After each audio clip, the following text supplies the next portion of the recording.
So thinking about earth temples last night, I began to think about the word temple itself, because like all these old esoteric terms, they're very widely misunderstood. Well, they've been neglected, haven't they? I mean, most of the words have just been neglected, and people have a kind of rigid idea about what a word might mean. And I started by looking it up in the dictionary. I discovered to my amazement that the word temple and the word tempus in Latin are actually connected.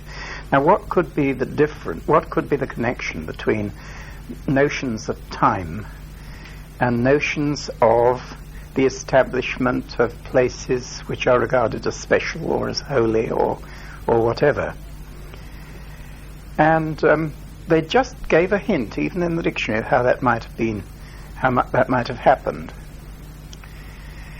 And in these days, when most people have some sort of ideas about Einstein's unified field, I mean that, okay, there is actually no real difference between space and time, or between space and light, or between light and time.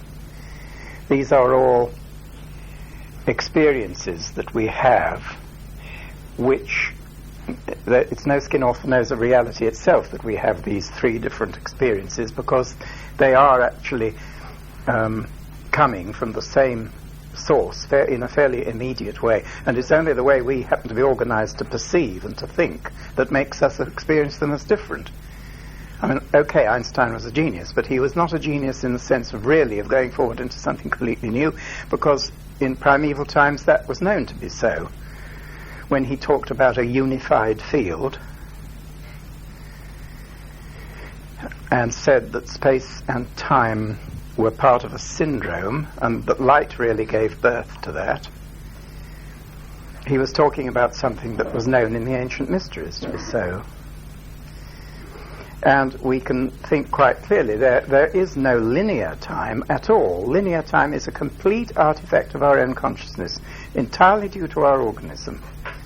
Time itself is not sequential. It only appears to lie in a line because of our notions about space. Okay, tick, tick, tick goes the clock. Inch, 2 inches, 3 inches goes the ruler, you know, and it's our experience of space that gives us our notion that time is linear. But actually it isn't linear at all. It's emergent. It's all there. The past is here now. The future is here now, and so on. We have access to the past and to the future, as well as to the present. And our access to the past is not confined just to remembering it. If you get to a certain stage of development, you can change it. Now that's a notion that is really quite staggering to the notions of the present day, even among scientists, except the most advanced, because it's possible to alter the past. Otherwise, what would the word redemption mean? You couldn't have redemption. You couldn't have forgiveness if it weren't possible to alter the past. The alteration may not be the straightforward sort of alteration, mechanical alteration like altering the position of something in space. It may not be quite as simple as that. But it's still it's a conceivable notion, mathematically and consciously, that the past is accessible to us by more than just mere recollection. Well, thinking about that, you see, tempus was somehow clairvoyantly perceived by the ancient Greeks and Romans as something extracted from eternity, set aside as a bit by the exercise of particular features of our own consciousness. We created time, as we create all our realities, in fact, out of our needs, out of our consciousness, out of what we've accumulated as karma in past lives. We create the realities around us, and time is one of them, and space is another. So looking at temples from that point of view, the same notion was there in their minds when they talked about a temple. What's a temple then?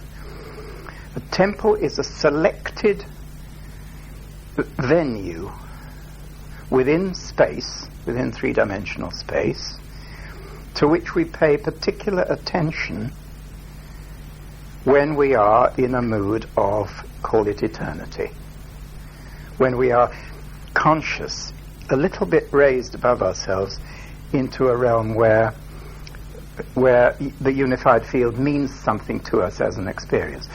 Going back to Einstein could think the unified field, and he could express it mathematically. And as a result of that having happened as a kind of threshold in human development, we can start actually to experience that subjectively. It's all very well to say that there is a unified field, but meanwhile, at the level of our ordinary consciousness, we go on experiencing space as here, out here, and time as there and there, as it were. But the fact that it has been thought, actually, that Einstein's consciousness could penetrate into the mathematics of it to the point of actually thinking the thought, perhaps for the first time in this civilization, that space-time existed as a unity. We can now, as a result of that threshold that he crossed, we can start actually to experience this as being true. We can raise our consciousness to the point where we experience ourselves as being not separate from the total consciousness of mankind. Another way to put it would be, we're a hologram of the total consciousness of mankind. You know what a hologram is? You know how the fact discovered about holograms really is that any image of any object can be present at any point in space. And lasers have been used in order to bring that about as an accomplished fact within certain parameters. They can do that. You can produce a three-dimensional image of something anywhere. Well, translate that into the terms of our own consciousness. Our consciousness. I remain Stanley. You remain Alison. But in fact, we are both projections, hologram projections of the total consciousness of mankind at a particular point with particular parameters, with a particular... we meet, any of us meet in space and in our lives, in destiny. But and those things are truths on a higher level still. But on the level of ordinary experience, we are both there in the same venue, within the same parameters, as projections of the same ultimate human consciousness and reality. And in that sense, you see, each of us is picked out of eternity as a temple. And that's a very old notion, that the human form is itself a temple, in that sense. It's something created with our complicity by the gods as a particular hologram of the entire being man. Pity we've still got that word, and it doesn't include woman in the word, and there's nothing we can do about it these days. The language is too much formed. But you know what I mean, the human. Actually, to go off on a bit of a sidetrack, humanness is not confined to us. We are experiencing humanness on the earth, but other cosmic beings have experienced humanness elsewhere. Humanness is a stage of development through from a more or less unconscious thing, which here in our civilization, in our earth existence, manifests itself as the mineral. There's a next level which manifests itself as plant, and another level then manifests as animal, and we manifest as human. But it's only temporary that we are human. Next time the earth incarnates, we'll be a step up. And there are beings which we usually call angels, or I can't remember what the Easterns call them, Dhyan something or other. Different civilizations had different names for them, who were human last time the earth incarnated. Because the earth reincarnates just as we do. We reincarnate as human beings all through the earth existence. So do the planets. It's a much longer time span, time cycle, rhythm cycle. But in the last incarnation of the earth, which occultists usually refer to as the moon, what we now call angels were human. Human is a condition. It isn't simply a description of us. It's a condition that you can describe in a certain way. And you go on from it to the condition that we usually describe as angel, which has another kind of function. It's a more connective function than ours. The angels now that we're aware of, because we are aware of them at certain levels of consciousness, are link beings to higher hierarchies still. And that's a function we shall perform when the earth incarnates again, which it will do. The next incarnation of the earth is already called by occultists Jupiter. It's sometimes known in old writings as Jerusalem the Golden, which people think is some kind of thing connected with Christianity. Well, it's the name that the Jewish civilization gave to it. The Golden City is another thing that it's sometimes called. But it always gives you a feeling of gold. If you mention it, it's got this sort of glow about it, which is connected with the colour gold. And the planet Jupiter we now have circling around us is a kind of forerunner of it, a kind of seed out of which it will grow. And the moon that we see circling around is an ash, which is the remains of the last time the earth incarnated. It feels like an ash. It's the last remains, the dead remains of something which was an incarnation of this planet at a previous time. Now, all these things, of course, are extracts or holograms of the infinite, and therefore you could say that they are all temples. And I wanted to talk about that sort of thing as a background, because to try and give a feeling for the word temple, which was wider than what usually comes up in people's minds when they say the word temple. That's what a temple is. My body is one. Your body is one. Your whole life is one, is a more expanded view of the thing. Your incarnation is itself a temple. It's a venue within which certain things can happen, certain kinds of development, certain experiences, a step on a path of your eternal history. So from that sort of cosmic width of concepts, one can bring that down then into this notion of earth temples in a more limited sense, which is becoming very common as a concept and an experience among many New Age groups. Do you know why human beings have chakras? Now, do I have to explain to you what chakras are? Do you know about chakras? Well, roughly speaking, the human ether body, the next stage above the physical one, is sevenfold structured. And each of the levels of its energies is quite distinct and is laid out along the line of the body, the vertical line of the body. And each one of these energy points is connected with different cosmic energies. Broadly speaking, you could say that the top ones are connected with the sun and the bottom ones with the earth. In other words, we ourselves in our vertical form are like conductors between the sun and the earth. And the top one of these so-called chakra points, some people call them lotus flowers, is not even very fully in the body at all. It's like a kind of sphere of energy above and around the tops of our heads. And it's usually called the crown chakra, or I can't remember what the lotus point name is, but crown chakra does quite well. And each of them is connected. Clairvoyants see a particular rainbow colour in connection with each of them, although I must confess that clairvoyants seem to disagree about them, but I think it's partly from the point of view from which they're looking. I think just looking straight at a human being, if you're clairvoyant and can see the ether body, you see that you pretty well agree over what colours dominate each chakra level. Now this is the crown one, and it's very much connected with the colour violet. The way in which the colours behave is very much as they behave in a rainbow.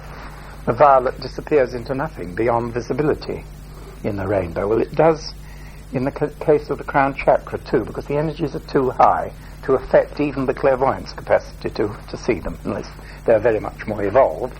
But the ordinary sort of beginning nursery class clairvoyant sees just violet up there. Some say they see white, but those are the ones who I think are seeing an energy which is more universal than the individual. Probably one could say that if they see white round a crown chakra, they're seeing the Christ energy. They're not seeing that of the individual human being so much. Then you come down and you come to a point here between the eyes where Indians and others put these little red marks, which is a faint memory of times when the ajna center could actually be seen.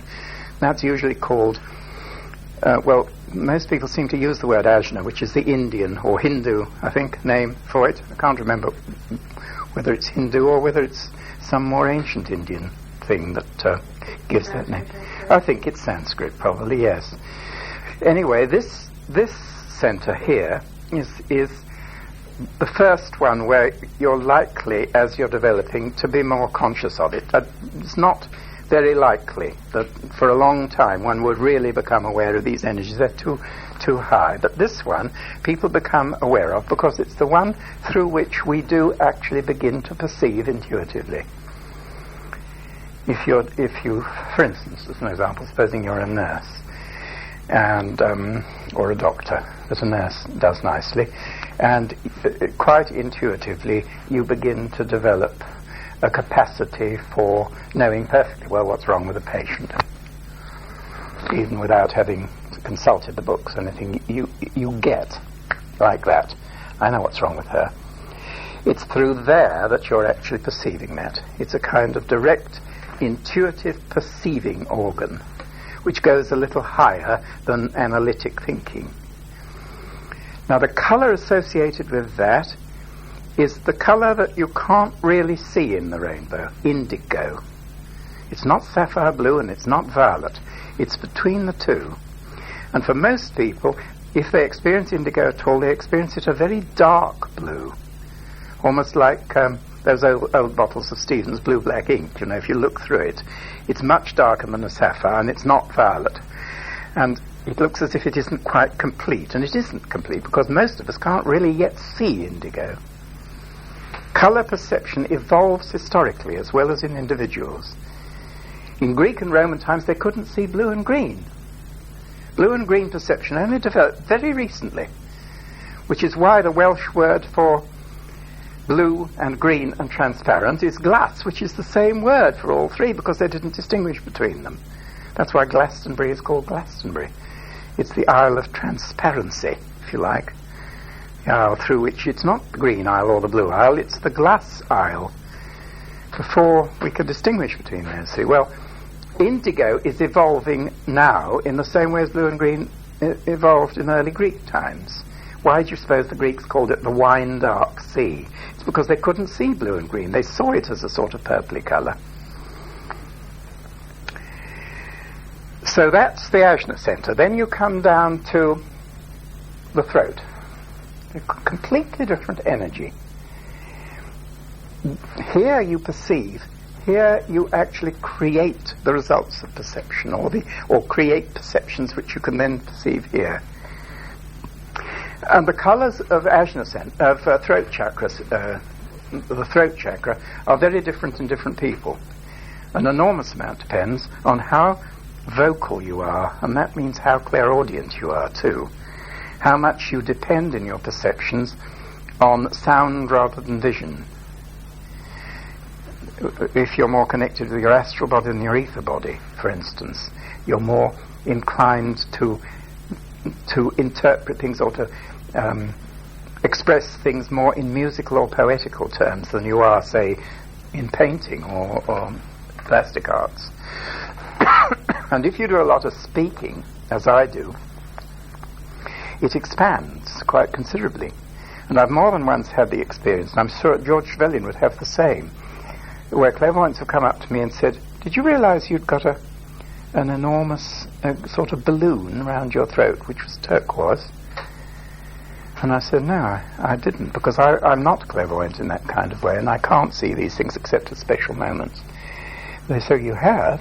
It's like this sort of balloon, and it's turquoise, not sky blue, but turquoise. It's down towards the green end of the blue, rather than the more purple end of the blue." And it happened to me once that I was in a shop selling candles, and a woman came in. She sort of did that and sort of then turned away, and then she came up to me and said, she talked about this turquoise colour. Then she went away. Then she came back very shy and said, "Did you know you've got a big blue butterfly in it?" And I burst into tears because I thought, oh God, my actual work with butterflies has led to a change in my body. How absolutely extraordinary. She could see this great thing in the form of the turquoise. And I began to realize that the way in which I talk and the way in which I teach is actually connected with those energies of the butterfly. It's not just about butterflies. I know it's out of butterflies that I speak. And that was strange. Anyway, that's the throat chakra. And anybody who sings or speaks or just is musical has a very strongly blue throat chakra. And it can, if it's more intelligent and less gutsy, it tends to be a lighter and more sky sort of blue. And if it goes down into the feeling more, as it does in me, then it'll be more turquoise and nearer to the green. Then you get down from the throat chakra to the heart chakra. Now this is very complicated because the whole of human evolution is really centered on the heart. So you might say that the heart of the temple of the human form is the actual heart organ. And it's evolving at a colossal rate just now at the end of this century, when all these millennial changes are happening.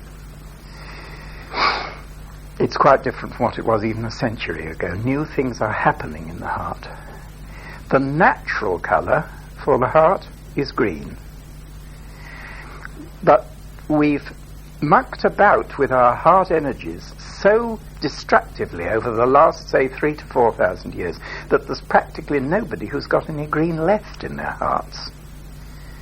Every time you get involved in the darker aspects of the earth and of the earth experience, and there isn't a single one of us who is untouched by that.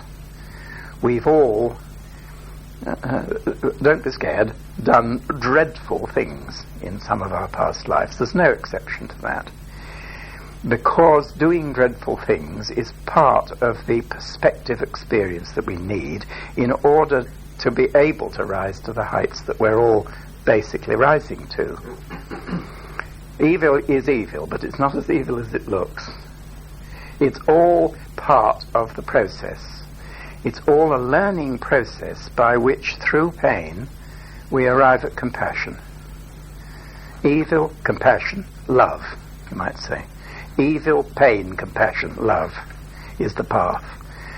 And if you look at past incarnations in which you have done dreadful deeds, they're almost always very small in the perspective of the whole thing that you've done. You may have been an absolute devil for 1 or 2 whole lifetimes, and yet there'll be 50 other incarnations around it in which you've built huge structures or temples of light in other contexts. But this was talking about the heart chakra. The heart chakra has lost all its green because of what Blake would have called songs of experience. You know Blake's 3 categories: songs of innocence, Little Lamb Who Made Thee, and Tiger, Tiger, Burning Bright, and all those child child clairvoyances that he had, the songs of innocence. Then he goes to the songs of experience, where he talks about the shadow side and how everybody has to sink into the dark of earth experience. And then he talks about the third realm, which he calls the songs of imagination. Innocence, experience, imagination. Innocence is beautiful and divine, but it doesn't cut much gingerbread. It doesn't get very far. Experience is necessary in order to mature innocence, and imagination is like innocence with experience interlarding it, so that you feel in really imaginative poetry and imaginative music that there is a kind of innocence about it, but it also has maturity. It also has, imagination is streetwise innocence, put it that way. Something like that. Difference between Mozart and Debussy, say. Both lyrical. But Mozart, it flows directly out from the divine, almost untouched, whereas Debussy is a sophisticated Frenchman, and yet it's still lyrical. That's the sort of thing I mean. I wouldn't have called Mozart imaginative, but Debussy, yes, or Ravel. So, the heart is the venue for the transfer from innocence through experience to imagination. And the innocent colour is green, and we've lost it. Okay, mankind's lost its innocence. That's a simple way of putting the fact that we no longer have green heart chakras. Now, what do we have instead? Every time you do something dark, black and dark muddy brown appear in your heart chakra. There's a woman called Lilla Beck. Look out for her books. What is Your Colour, I think, is one name of one of them. You read that? I've got it. I haven't read it. Yes. Now, she talks a lot about the things that have happened to the colours in the heart chakra, and it's very interesting. Once you've got black or dark brown in your heart chakra, you never lose it. It's always there as a slightly reminder of what you've done in the past. And it's fine. It is forgiven by being externalized as black or brown. It's a baseline upon which the rest of the heart energies are built in a certain way. Now, the possibilities and the wonder, the glory, really, of the heart's experience on top of that, it's like a very sophisticated painting, really, the vision of the heart energy. For instance, if you've redeemed your dark side by a very gentle form of loving life, often as a woman, but not always necessarily, you'll get a lot of rose pink in there. It comes in as an entirely new creative colour, like the pink of a wild rose, for instance. If it's more sophisticated and more artistic, there'll be a lot of apricot orange, not full orange, but a sort of creamy apricot-y orange, magnolia white, all kinds of beautiful shades of cream and apricot and magnolia and different pinks, and a lot of magenta, especially if you've taken a lot of responsibility. Magenta tends to come in as a feature of organizing ability. Every colour you can imagine, all interwoven on a basis of the right kinds of shadows, and sometimes full, deep black, and different browns, and so on. And sometimes you can even tell, Lillebeck says, how long ago the dark was, or because there are whole layers of petals in a chakra. It's like a wheel which they can see going round, and the more mature it is, the more petals it has. The simple, innocent people tend to have very few petals, say a basic number of 6, say, or 9, and then in between shadowy ones, which are the result of adding your own activities to what is naturally there. And the more alive and conscious you are, the more the spinning movements are there in it. So that's the heart chakra. Then comes an abyss, a threshold.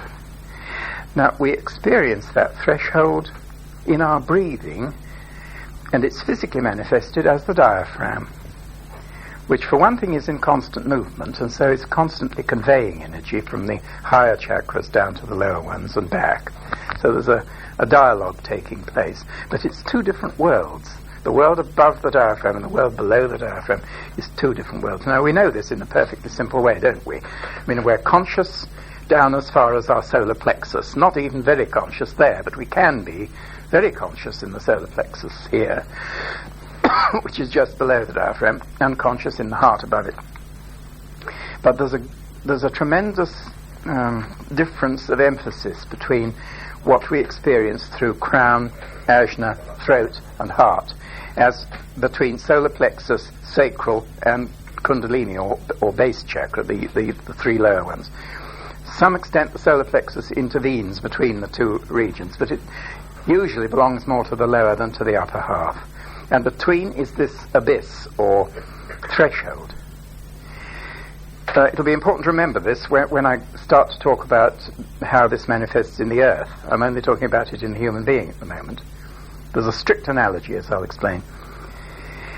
Then comes the solar plexus. This is naturally green, and goes through, therefore, greenish yellow, a kind of lime green down here, and then it gradually goes over into yellow. And the solar plexus is called the solar plexus, the sun plexus, because of this natural radiation of yellow that it has. It belongs very much to the sun, much more to the sun than to the earth. And the consciousness that you have in it is a very natural, unevolved consciousness, but it's quite pure. You can't do very much with it. It's just natural. Let's think of an example of how the solar plexus operates in consciousness. If you're very much in love with somebody, or have had a very close sexual relationship with somebody, and they're away for the weekend, or you don't see them for a bit, and suddenly perhaps they have a car accident, you know the very minute that happens. Now that is solar plexus consciousness. It operates in the realm of energies which comes about through the organism itself, which is a sun organism, basically. It comes from the sun, which is why it's called solar plexus. Natural consciousness, which you haven't worked for, usually awareness, acute feeling awareness, operates at that level. Yellow. Feels like yellow, doesn't it? The sharpness of it. Then you go down into the actual sacral area, and the sacral area is where, it's not where the energy comes from, but it's where the energy of life manifests. It manifests in competence, in pride, in what the French call amour propre, this sense of self, and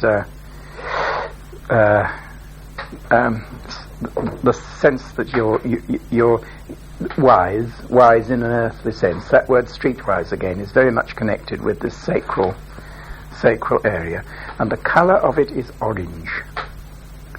Orange is the colour of pride. It's also the colour of professional competence. Lawyers, doctors, high administrators, high executives have a lot of orange in their sacral area. It's also, of course, very much obviously the colour of glamour, particularly sexual glamour. It's the colour of wealth, the colour of illusion in an astral sense. The mistakes people make about really what it is to be human are very much centred there in feeling. It's an ill colour at times. There's a certain illness about it. It's a misunderstanding of what being a full human being is on some levels, and yet we can't do without it. We have to, in order to incarnate in it, we have to have this particular energy. And it's not the source of the energy, it's the transformation of the energy into a usable form on the earth. And of course it's bipolar. It's very much male-female. It's the sexual level too. It's also the kidney level. It's the level of interchange between the earth and the earth's substances and the substance of the body, the exchange that goes on there. It's the region of digestion, or most of the digestion is there. orange, and then we're down, and that is a completely distinct chakra, and it's a very important one in our time, because what's happening is that there's now more and more communication going on between this orange sacral chakra and the speech one, the musical one. We're beginning to create much more here. And so there's a lot of dialogue going on between the old way of creating life and the new way. There's a very profound mystery connected with that, which Steiner, I think, was the first to express. He said, there's going to come a time, and it's already prefigured in people's consciousness, when new human beings are not created sexually. They're actually created through speech. The sex organs are going to change in their function, and they'll be far more social.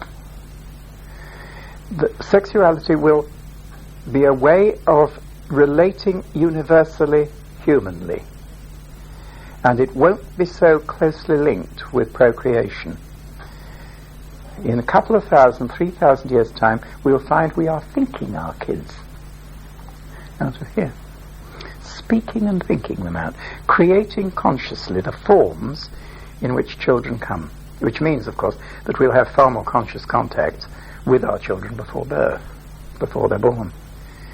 We'll know what they need in environment, in physical form, in the kind of experiences that parents need or want to go through before the children come, and so on. It'll be far more conscious than we have any idea of. And at that time, the sacral area will entirely alter its function and become much more connected with the earth and much more connected with our general awareness of being human. So that's the orange level. Then down to the base one, the final one, the bottom one, which disappears into darkness in the same way as the violet disappears into darkness, but at the other end of the scale, in the red. And that's the energy that the East calls Kundalini.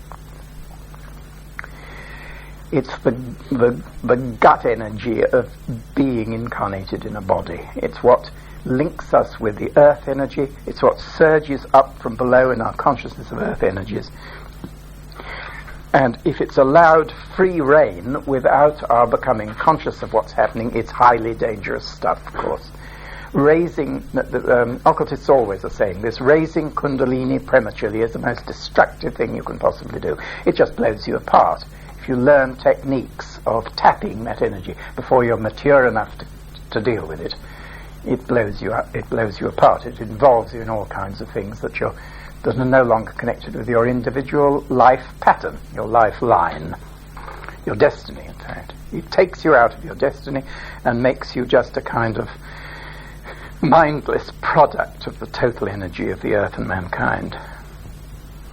And a lot of beings, Hitler comes to my mind as an obvious case, but a lot of beings who develop huge power over other people and over destiny, over history, are people who have prematurely released their Kundalini forces through dark occult practices, which Hitler did. He was a magician of very great power, but he's only one of many. Well, there they are. Those are the 7 chakras, and those are their characteristics, and those are their colours, roughly. Now, here comes the big point, where we come back to the Earth Temple theme. And this is what Peter Dawkins really taught me for the first time, what he had perceived and remembered from other lives, is that the reason we have those 7-fold forms is that we're fruits or products, crop, if you like, of the earth itself. We ourselves are the result of the earth being fruitful in that way. We are fruits of earth activities. And the form that we are in, this form, this 7-fold structural form, it's only one way of looking at it, because we've also got all the other geometrical and spatial forms as well, which we could talk about another time. the reason we have them is that the Earth has them too. In order to understand just what the origin of that is, you have to go right back to the earlier incarnations of the planet. The very first incarnation of the planet, which is called Saturn, was pure heat energy. And even at that stage, it was divided into regions, like, because it's nonsense to say it looked like so-and-so, because there was no looking done in those days. There were no looking organs or seeing organs in any being. But its form was rather like a mulberry. It was like a sphere, but it was divided up into sub-spheres which jostled against each other. And there were 12 of them. It was a 5 times 12 sort of structure. And that 5 times 12 structure is still there in the Earth. That's why we have these tectonic plates and these huge areas of structure and energy which jostle each other over the whole of our present Earth history, moving apart and coming together. After Atlantis, the whole of the western part went one way and the eastern part another. But there have been continental drifts going on for the whole of the history of the present Earth. Well, that has a previous history in previous incarnations of the Earth. And originally there was a 12-fold warmth structure which gave rise to that. Now those heat energies evolved into air energies and ultimately into water energies and now into solid energies. And they were the, if you like, the original Earth temples. They were the basis of the original division. It was like cell division. As a matter of fact, the original division into heat energies on old Saturn is exactly mirrored in embryology now. If you look after the first cell division of a fertilized ovum in any animal or plant, and in humans too, it divides up into something which is called a morula, and the morula means a mulberry-shaped thing.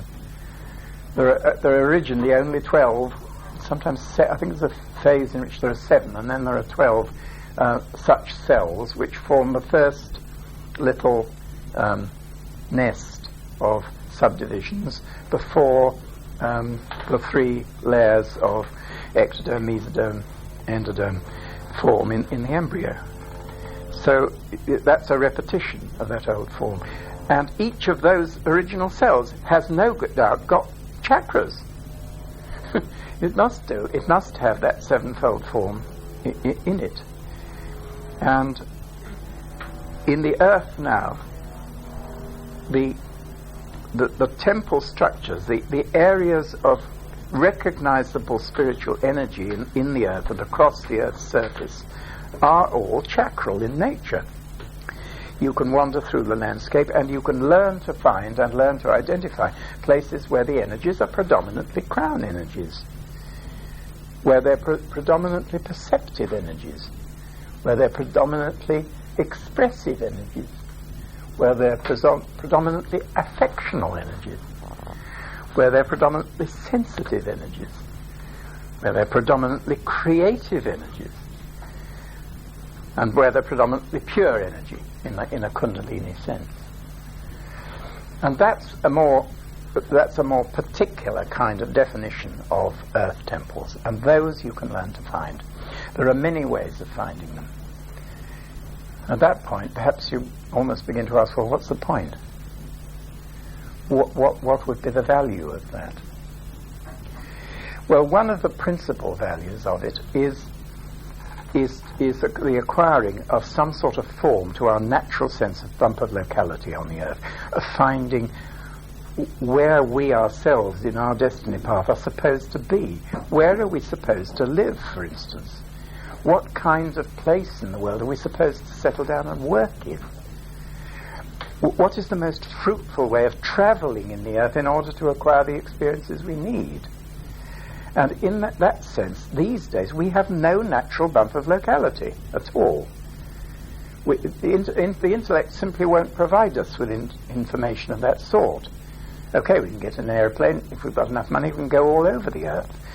But if you travel a lot out of external motivations like that, the whole thing becomes just meaningless and mainly repetitive, especially in our civilization. I mean, just picture, in England alone, if you're blindfolded and you were taken in a car or an airplane and dumped down in a city centre in most places in England, would you know which one you were in? All the supermarkets are exactly alike. You'd hardly know which part of England. It speaks nothing of the energies, of the natural energies of the place you're in. They're all the same.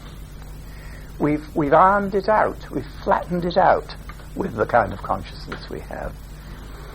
Now, with this kind of temple consciousness, you start to know where you are a bit.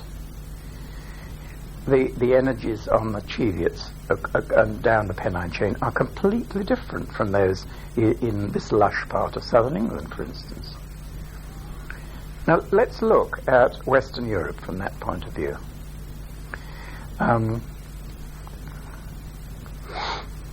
At the end of Atlantis, when the third major flood happened, there were a large number of people who were extremely responsible for the release of all that enormous flooding energy that happened. It was the result of a war, really, between different kinds of human beings then who wanted to control the Atlantean civilization in different ways. And they all got caught up in this destructive war situation, and they were in charge of energies that make our nuclear energy look like a child's toy. I mean, they could actually raise the energies of all the growing forces of plants, for instance, and direct them at each other. They could cause plants to grow around each other and strangle each other. They could cause tides to flow and rivers to mount and tremendous storms and that kind of thing. That they could control etheric force, in other words, and direct it in a warlike way against each other. Well, gradually, out of the learning processes that happened then, a large number of people began to come to themselves and realize that it wasn't good enough, and that there were higher motivations that human beings could relate themselves to, particularly relating to the sun gods who visited them from time to time. Now, some of those people came east. Some went west, some came east.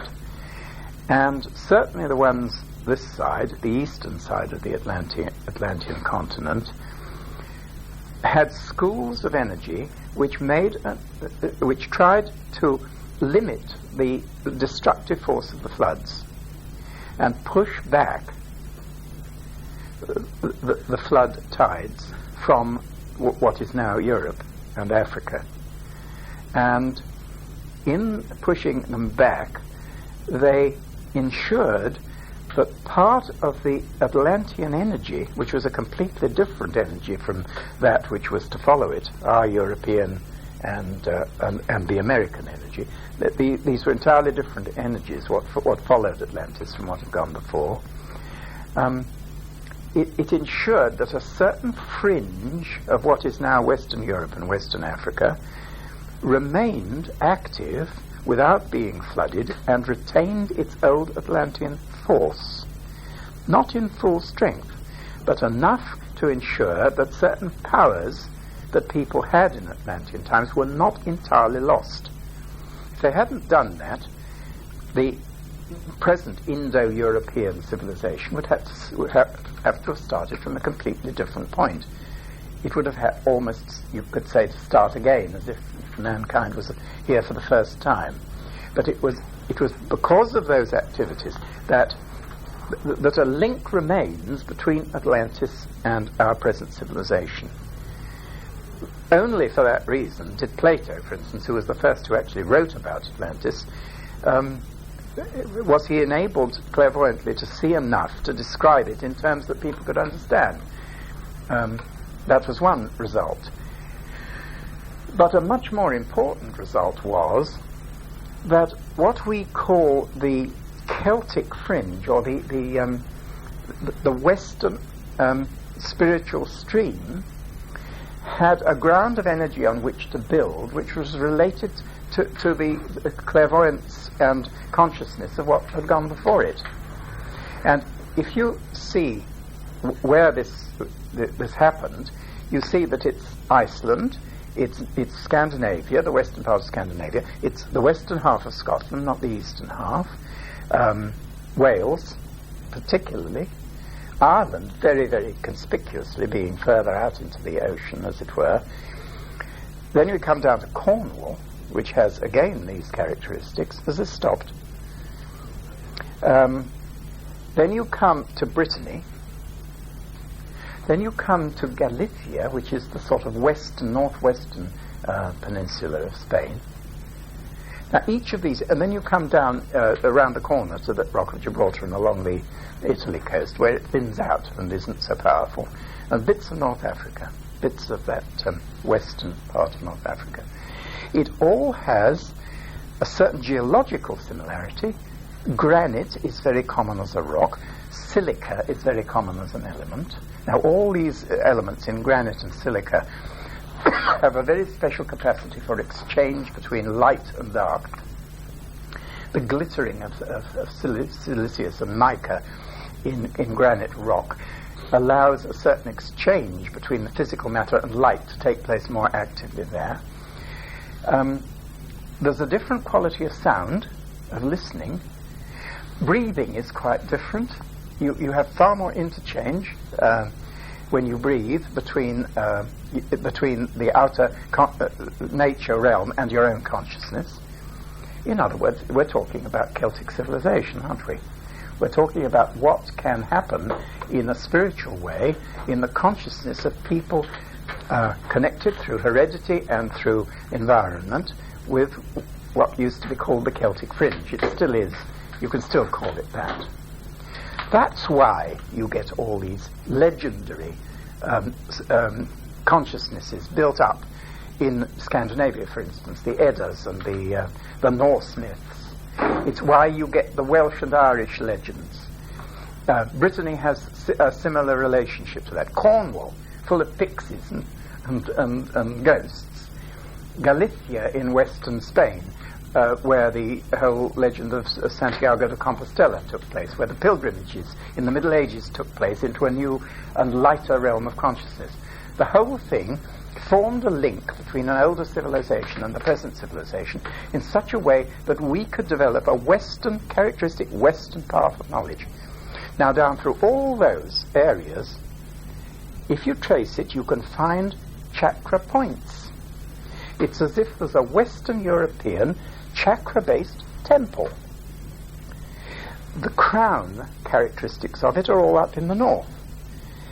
In England itself, in Britain itself, there's a sort of subdivision of this Western European temple which starts in northern Scotland and ends in the Gulf de Lion, in the Mediterranean. And you can see where the chakra areas are right through it. The head of the crown chakra, the real crown chakra of the northern part of our section of Britain, is in the Scottish Highlands. Actually, it's at Benmore Assynt, which is a mountain way above the Cairngorms and back about 20 miles from the sea. Immediately west of it, there's an area between Cape Wrath and say, Ullapool, where there are certain bays where the sand and the rock has remained almost completely untouched. It's a bit too cold for civilization to penetrate it there. It's absolutely amazing what the atmosphere of that coast is. And very few people go. Americans do. They go rushing up. And of course, since the nuclear thing at Dounreay, there's a lot of traffic up there in the little lanes that go up there. But apart from that, it's deserted. And it's like a natural relationship to the crown chakra of Western Europe to go there. Come down a little further south, and you come into the Ajna region of the temple. And you get a peculiar quality of intelligence, penetrating, analytic intelligence, but also a lot of intuitive intelligence. Edinburgh. That peculiar relationship of of Scotland, particularly southern Scotland, to the educational impulse of Britain. A little further south, and the speaking, the actual speaking chakra of this temple, York, typical. It's where the minster is. It's where Christianity first became vocal in Britain. They tried to build, you know, they didn't originally intend York Minster. York, they intended it to be a little place which is now a tiny village called Lastingham in the North Yorkshire moors. Vikings came along and cut everybody's heads off and chopped them into bits. They had to start again. And in the end they gave up and went a little further south into York and built the thing there. And it became really the most vocal and expressive aspect of early Christianity there. A little further south still, and you come into the region of the, from here into the heart region. And that is really the characteristic of the whole of southern England. If you explore the spiritual foundations and cultural foundations of Britain, they mainly tend to centre in southern England, much to the indignation of the northern English and Scots. But it is perfectly true that there is a natural basis for the gentler aspects of culture south of a line, say, through Oxford. It infuriates northerners when people say that, but they've got something different. Northern English have a far more robust consciousness on certain levels than the Southern English, and they regard the Southern English as a bit soft. I've heard people from Bradford say, yeah, I know the flat, fat South. They regard this as wet down here. But it's because of heart qualities. That is why some people regard Glastonbury as the heart chakra of the world. I don't think it is, but a lot of people say that is so. There are certainly a lot of heart forces to be found in many centres, cultural centres in southern England. And then comes what I described as the abyss, the diaphragm. And the diaphragm of the Western European temple is the English Channel, or as the French will call it, La Manche. And that divides a heart energy from a solar plexus energy. And just think about the Northern French in that context. How solar that energy is. The sharp intellect. A tendency not really to be much affected by heart considerations, but a scintillating intelligence. The quality of Northern French poetry, for instance. It belongs to a very direct and very sharp perception, which is highly intellectual. But it's an intellectual which is more natural than evolved. It's not the intellect of a developed consciousness on spiritual path, for instance. Then you come down to southern France. On southern France, south of a line, say the River Loire, or a little further south, it's the sexiest part of Europe, for one thing. It's full of a kind of passionate, poetical dynamism. All the Cathar poetry, the troubadours were invented in the southern half of France. I mean, just think of that. The way in which the whole of spirituality was really expressed from, say, 1100 onwards in song and verse, and in a tremendous clairvoyant connection with the poetry that comes out of the earth. Mary Magdalene, after the resurrection, went to southern France and lived out her life there, and related herself in a deeply spiritual way to the whole of what went on in the water and rock, particularly in the cave structures, where all the Magdalenian paintings were made, in the cave structures in the Stone Age, for instance. An extraordinary coincidence that period of history became known as Magdalenian, when obviously none of them had the faintest idea who Mary Magdalene was, but they still named it that because one of the caves they found the pictures in was named after her. All that passionate side of Christianity was developed there. The whole struggle between the heretics and the Inquisition took place there, all on a deeply passionate level. And then, down below that again, into the darkness of the flood. because our Kundalini energy, the basic energy upon which the whole of our life depends, is very unconscious. So it's rather natural that it be underwater. And the base chakra, the Kundalini chakra, the dark red one, is under the Mediterranean Sea. So there you have the whole of the Western European temple laid out like a human being 2,500 miles long. Well, that's the main example of an earth temple that we can relate to. But there are earth temples everywhere. That you might call a kind of archetype of the earth temples that we ourselves can make contact with. But there are earth temples all over the place. When I first began to study these things, which is now about 12 to 15 years ago, we were sent, literally, it was a piece of deep guidance, really, to a spot in central Wales. And there we found, almost as if it's been laid out for us as a kind of exercise book on these studies, a 15 kilometre long line, exactly north to south, stretching from a place in the Black Mountains called Llyn-y-Fan-Fach, through a village called Myddfai, to a town called Llandovery, then up through a village called Llandirmwyn, and then up into the central Welsh hills at Llyn Rhiannon, which is a fairly recent reservoir, but it's the confluence of the Tywi River with the Doethia River.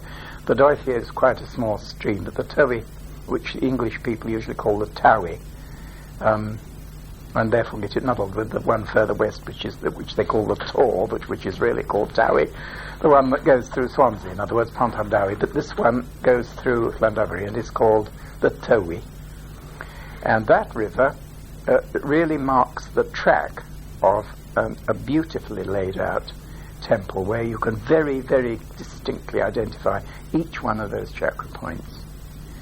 The crown is very, very hidden to the west of that Llyn Rhiannon, all among the Forestry Commission's fir trees, at a spot which is so unrecognisable on the physical ground that it takes an experienced clairvoyant to find it. And I was lucky enough to go with somebody who had a combination of dowsing ability with direct perception, husband and wife team.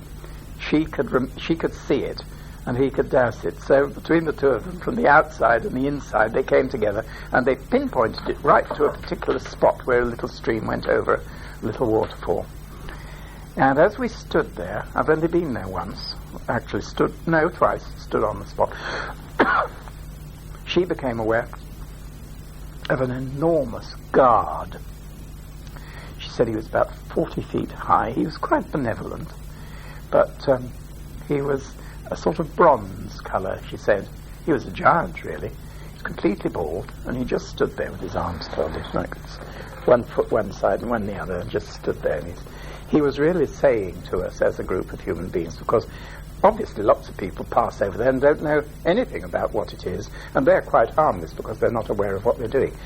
But if people come with any sort of consciousness to a place like that, you do need to know what you're doing, and you need to take advice from your own intuitions.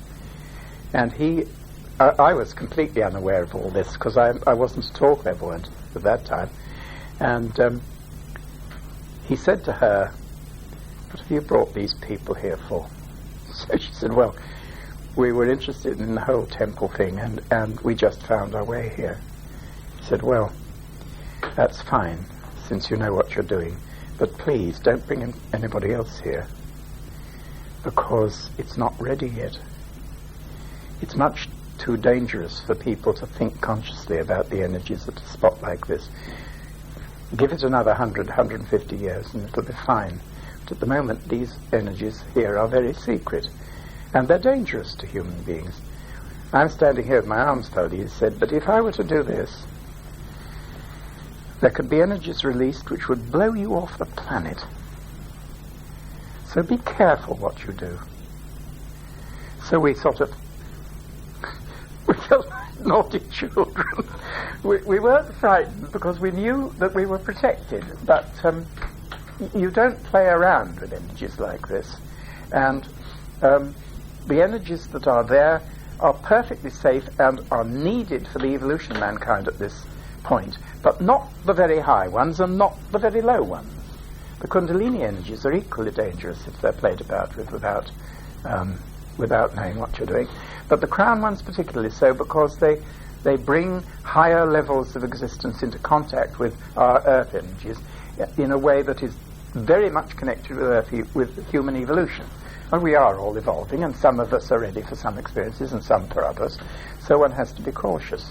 Not cautious, but conscious. If you're cautious and are just afraid of the energies, then that, of course, is equally bad. So that was the crown chakra of this Randirmuin temple, as we call it. The Ajna one, this was interesting, because when I was working with Peter in the Gatekeeper Trust in the early days, he said you can always recognize an Ajna center in the landscape by the fact that there's a split in it. Why? We said. Well, first of all, he said, let's see if we can recognize the splits. And there was a cliff just behind the original place we found was the speaking stone, the actual throat chakra of the temple we found first. But just above it was a high cliff, and there was a great cleft through it, which looked as if it had been formed by a lightning stroke. And he said that in some cases, he mentioned one or two others. There's one near to Abergavenny, called Skirid. There's a mountain called Skirid, near to the Sugarloaf Mountain at Abergavenny. And that has a similar split, just near to the top, where you would expect the Ajna center to be. And it's due, he said, to the fact that in a certain early period of human history, the intelligence got divided from the feeling, and it showed itself as a split in the structure, both of the human being, where you've got the floor of the skull, as it were, like a kind of barrier between this level of intelligence and the intelligence below. And just as that is being healed now in human beings, so it will ultimately be healed in the earth as well. Not necessarily by the rifts in the landscape being filled up, but by the consciousness of human beings realizing what is happening and working on the energies there. So that was the Ajna center there, and it was on a cliff, as I say, with a great cleft through the middle of it. Then came the place which we first discovered in this temple, which was a great big triangular stone, must have been about 30 feet high and very steep, which divided these two rivers from one another. And the nature of these rivers was interesting, because the Towi itself, coming down from the reservoir, Loch Rhiannon, was very masculine and violent and straight, whereas the other half, you might call it the female half, was a gentle, curving, sinuous river, which joined the other one and had obviously come through a much flatter valley. And between the two was this rock. And the interesting thing about it was purely geographical, because it was at the point where the old county of Cardigan actually invaginated into Carmarthen. Carmarthen, you know, means, the Welsh name for Carmarthen is Caerfyrddin, which means the camp of Merlin. Merlin's name was Merddin Wyllt, the wild Merlin, and Caerfyrddin was his camp, and that was Carmarthenshire, and Cardigan was something else. I don't know who Digan was, but it was the camp of somebody else. And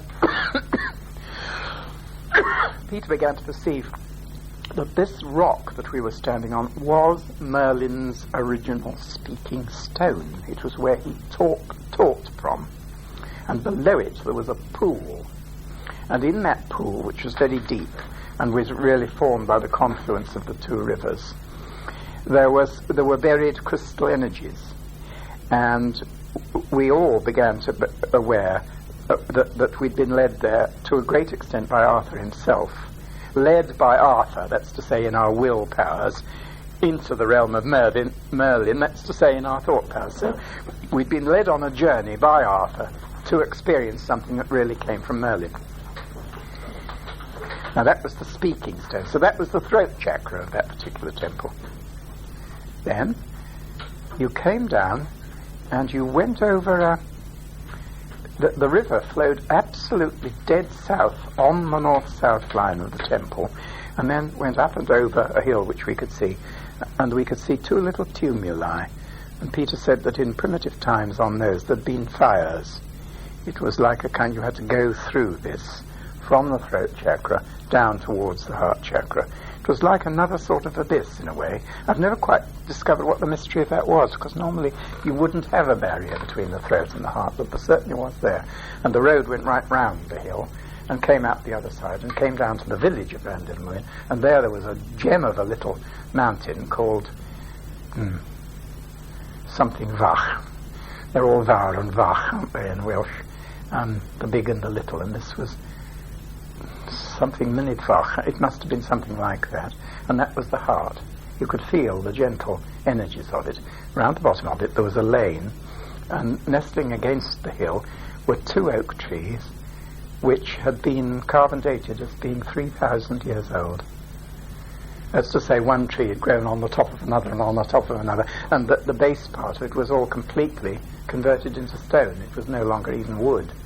It was lignified and then gradually almost fossilized.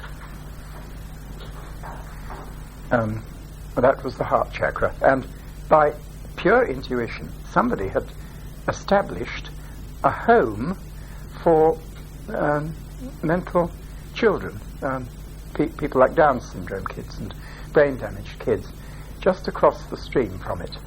Absolute perfect place for care of people with purely heart energies. The solar plexus was a great hunky mountain which ran diagonally across the road a little further down, and then came Llandovery town, and then you got down into the lower chakras, and the place where the river went across and separated Llandovery from the lower part was like a kind of solar plexus in it. Oh, wait a minute, no, there was another abyss. There was a rift in which the river went through a gorge, and that was like a solar plexus experience. A diaphragm experience leading down to the solar plexus. Then came the solar plexus, and then we went into the base chakras. But we did find at a later point both the sacral and the kundalini energies, but they weren't so distinctive, but we found them all right. But they were sleepy. It's as if they hadn't woken for centuries. Now all these temples, all these earth temples, are capable of being woken at the right time, when there are genuine human reasons for doing that, and when society begins to be organized with more consciousness of these energies.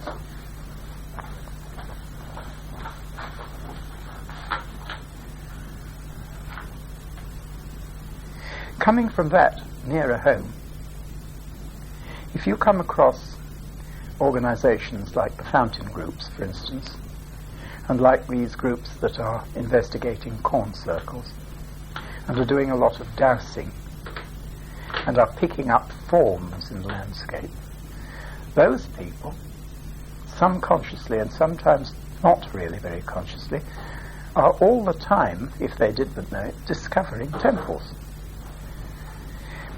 Because there are temples everywhere. This particular pattern of formation in landscape is pretty well universal. Not only is it there in the landscape, having been created partly by the gods, one might say, and partly by human beings becoming aware. The smaller the scale on which this happens, the more it becomes in the control of perfectly ordinary people. We're actually creating earth temples all the time. If a certain kind of clairvoyant were to come into this room now, after this talk, after this activity of shared consciousness that we're engaged in, they would find a chakral temple here. It wouldn't be here tomorrow, or it might be here tomorrow, it wouldn't be here the day after. The energies are not necessarily of a very permanent character when they're fresh and freshly created. But they certainly exist as dowsable forms anywhere where consciousness is raised. A particular level of consciousness is attained through speaking and listening, as we're now doing. This has been tried as an experiment many times by the Fountain Group. Colin Bloy, who heads the Fountain Group, is particularly interested in it, and usually manages to get himself to douse the room after he himself has given a lecture. And it's amazing the patterns that you find, energy patterns, which you could actually, if you douse and then make a sort of plan where you see the energies change and so on, you can get marvellous patterns which you can draw on a piece of paper. And they're all little temples. And that, of course, is what corn circles are. There's a lot more to say about them, but they are expressions in physical form of energy patterns coming into existence by the dialogue going on between the earth energies and the human beings concerned. If you noticed how all this sort of thing going on in the newspapers about corn circles, the patterns are becoming more and more complicated the more attention are paid to them by investigators. 2 or 3 years ago they were perfectly simple, round things. Then they began to acquire little subsidiary ones round them. And now they're immensely complicated. They've gone way away from the circular and cross-like form into all kinds of flowerings, sort of dumbbell shapes with side bits with squares on, all kinds of patterns like that, because people are thinking about them more. I've lost my thing, and I know it's still there. So, see, that's linked, isn't it, in a subtle way with what I said earlier about the fact that in the future we shall create our babies consciously, because we can already create etheric forms consciously, and gradually, through techniques like dowsing, we can begin to become aware of them. We can not only create temple forms in the landscape round us. I can hear you sort of somehow saying, yes, but what's the point again? Why do it? What's the point of it? Well, the area of communication between human beings is not an abstraction. It's actually a concrete thing. Here we are looking at a couple of tables together. In the Merlin and Arthur time, the communication between the 12-fold patterns of human beings actually created a table. You know what it was called? It was called the Round Table.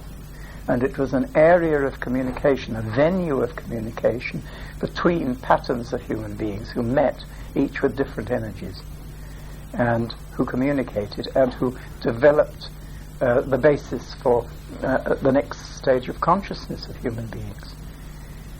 And that round table was, of course, a temple, wasn't it?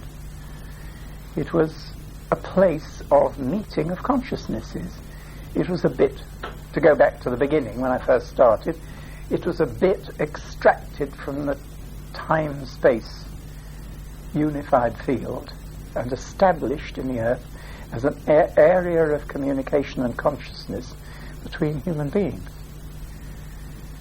So it was both tempus and temple. It was at a particular time, in a particular space, with a particular level of raised consciousness in it. It was created, of course, if you remember that particular bit of the Arthurian legend, it was created by the elemental beings, one particular one, who was partly human, partly elemental, called Nimue, imprisoning Merlin, or at least one aspect of Merlin's energies, in a tree for 1,000 years. That's what the legend says. And by uniting Merlin with the tree energies, which are the energies of wood, he enabled that particular being, Merlin, whose function that was, to become himself a temple, in the sense of being the round table, which was the sphere of communication between the male and female halves of the 12-fold pattern that Arthur was administrating. The 12 knights and the 12 ladies, you might say. But on a higher level, that was 12 female archangels and 12 male ones. That's what stood above and incarnated itself into that Arthur and the Knights pattern of that time in history. Happens again and again. The 12 disciples of Christ were such a pattern. The table of the Last Supper was a temple in that sense. Whether it existed physically or not doesn't matter, but it certainly existed etherically as a form of communication at that time.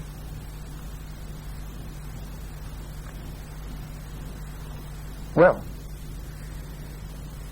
that's enough, isn't it? Or too much? So now you can all go and create temples. You can create a temple in your back garden. Perfectly. It's not easy, but you can do it. You can create a place of heightened consciousness anywhere. What the Druids used to do was to find a row of trees and cut down the middle ones and encourage the growth of the ones along the side and create a kind of building with trees and raise their consciousness in that. Translated into religious terms, this becomes something called worship. Now, I don't use the word worship very often. I don't quite know what it means. I think it means the heightening of the experience of wonder, the realization that something you can create on the Earth's surface can be a doorway through into another region, another level. And that perhaps is worship. It's devotion. It's got a very devotional side to it, certainly. A lot of it is spoiled if one is too arrogant and too proud of the achievements of mankind, and then one gets clobbered by the gods. Worship, yes. A temple is a place where worship can come into being. But in our day, with everybody so sophisticated, worship isn't very chic. Perhaps it needs to become more acceptable again.